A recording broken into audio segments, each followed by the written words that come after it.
vai dar prosseguimento, vai encerrar essa história tão famosa, essa história tão conhecida, tão importante do Evangelho de João. Porque até agora nós vimos o diálogo de Jesus com a mulher samaritana, nós vimos como Jesus foi trabalhando, como Jesus foi chegando até o coração dela. Ela estava um pouco resistente, tentando desconversar, tentando tirar a conversa do nível pessoal, querendo deixar de um jeito bem distante da realidade dela. E Jesus foi trazendo, até que ele se revelou como Messias, e a partir daí ela já não teve mais dúvida, não teve mais desculpa, não teve mais reservas, e ali ela aceitou Jesus realmente como Salvador do mundo para ela. E depois dessa revelação, capítulo 4, verso 27, afirma que nesse momento chegaram os discípulos e se admiraram vendo Jesus falando com a mulher, principalmente a mulher samaritana. Só que ninguém perguntou: o que é que você está querendo? Por que o senhor está falando com ela? Eles eram doidos, né? Perguntar isso para Jesus. Enquanto a mulher deixou seu cântaro e foi à cidade. Olha que interessante. Depois que Jesus se revelou, os discípulos chegaram, ela não quis mais dizer nada. Ela ficou tão impactada, ficou tão feliz com aquilo que ela tinha ouvido, ficou tão extasiada com a revelação de Jesus, que ela deixou o cântaro. Ela deixou o cântaro para trás. Ela ficou tão entusiasmada, ficou tão impactada, que ela deixou aquilo que ela tinha ido fazer e saiu correndo até a cidade. Então, ela sai correndo até a cidade para fazer o quê? Olha aí o verso 28. Deixou o cântaro para trás, foi até a cidade e disse ao povo: venham comigo e vejam um homem que me disse tudo o que eu já fiz. Não seria ele por acaso o Cristo? Todo mundo ali conhecia ela.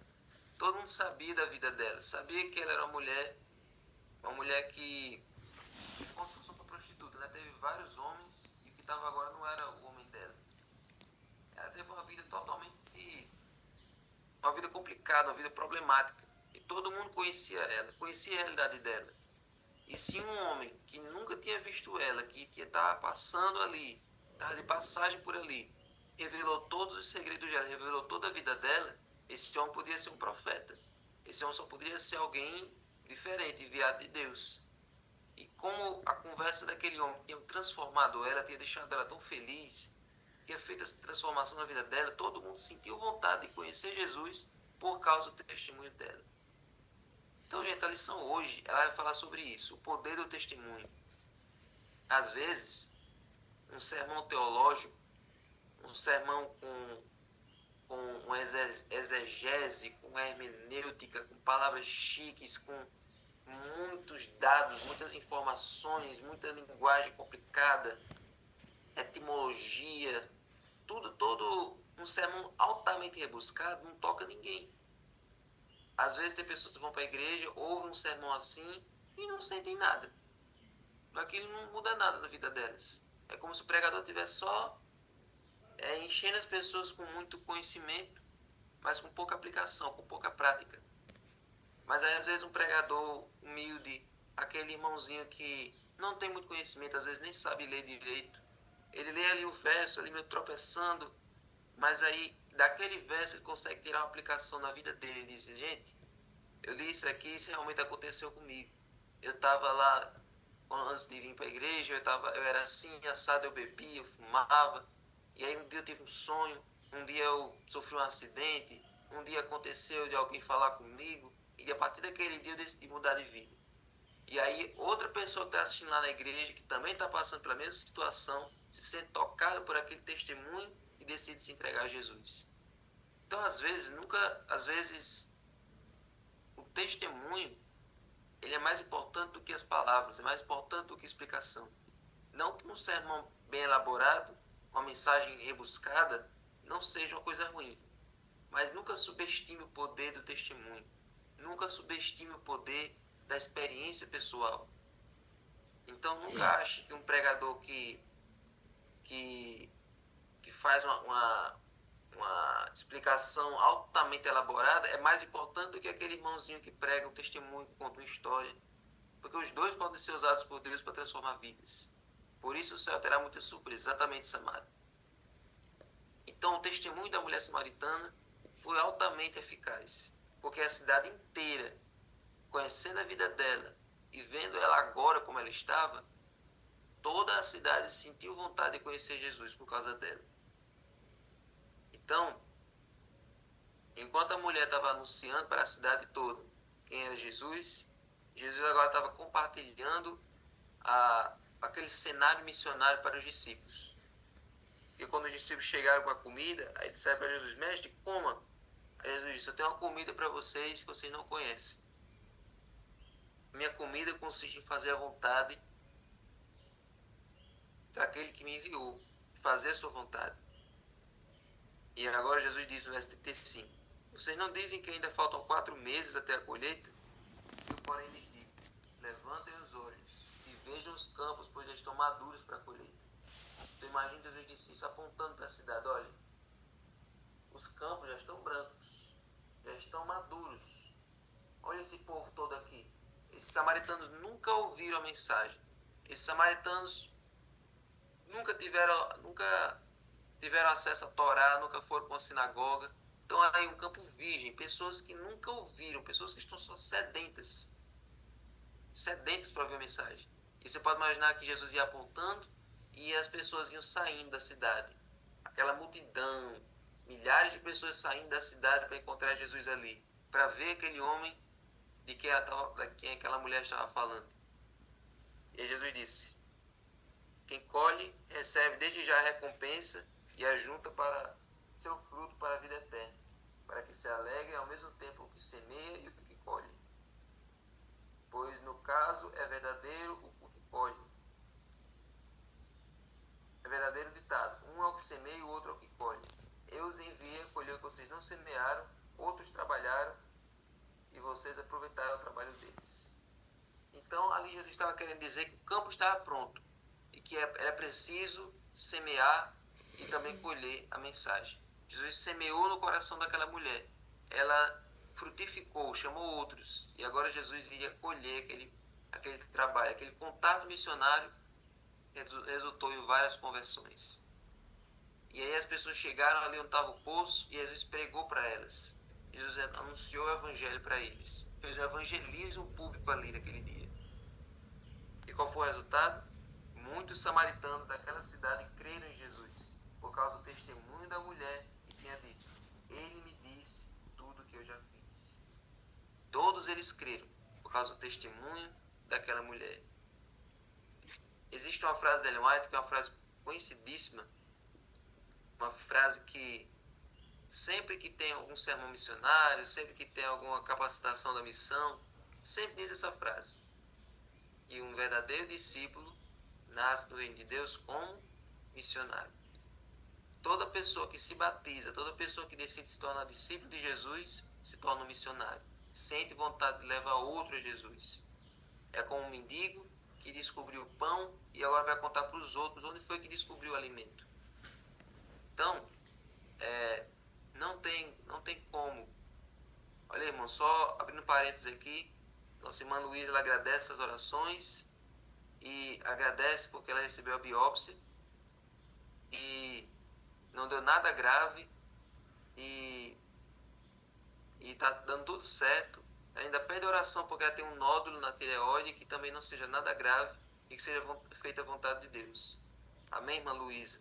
Graças a Deus que a biópsia não deu nada grave e que Deus possa agir aí nesse nódulo, que Deus possa curar esse seu problema físico, para que você possa louvar e agradecer a Deus com a sua vida.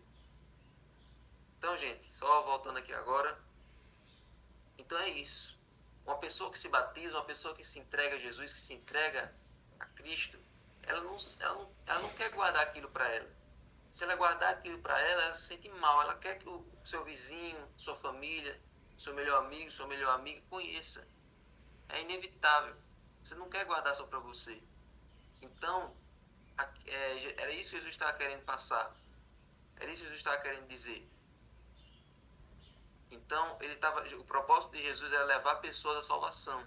E ele aproveitou aquela ocasião para ensinar os seus discípulos a urgência de compartilhar o evangelho com todas as pessoas mesmo aquelas que são diferentes de nós. Então faltam pessoas para fazer isso. Em outra passagem, Jesus disse que o campo está maduro, que a colheita está pronta, mas faltam trabalhadores para a seara. Nós temos que pedir a Deus trabalhadores para que possam trabalhar nessa seara. E aí, para encerrar aqui essa parte, olha aí o verso 40.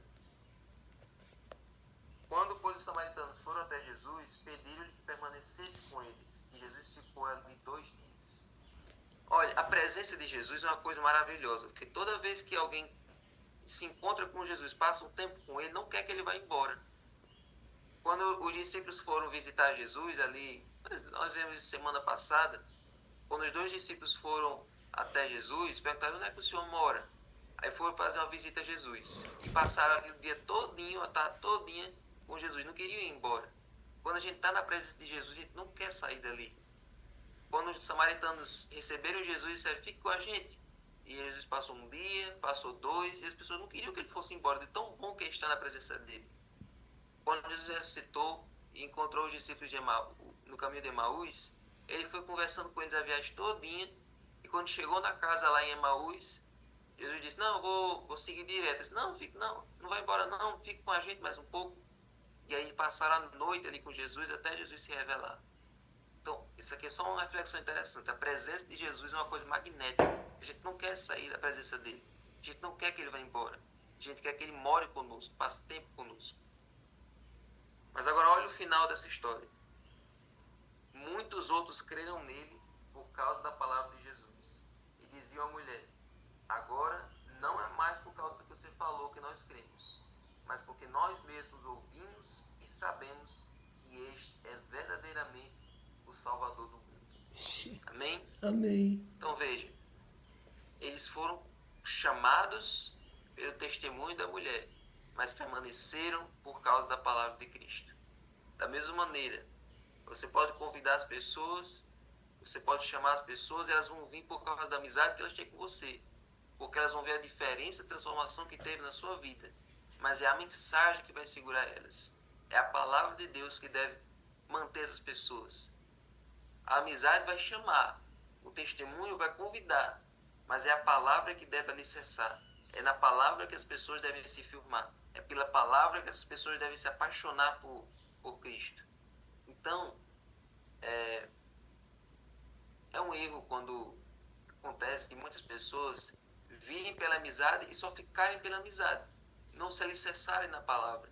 É importante você chamar elas pelo nível de influência que você tem e ensinar elas na mensagem para que elas se firmem na palavra, para que elas possam ver por elas mesmas, ouvir e ler por elas mesmas e reconhecer sozinhas de que Jesus é o Salvador na vida delas.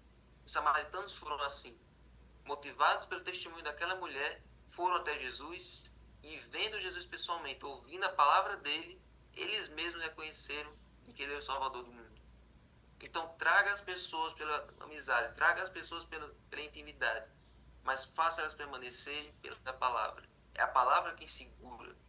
Não é amizade, não é passeio, não é sorteio, não é brinde, não é programação, não é evento que segura as pessoas. É a palavra.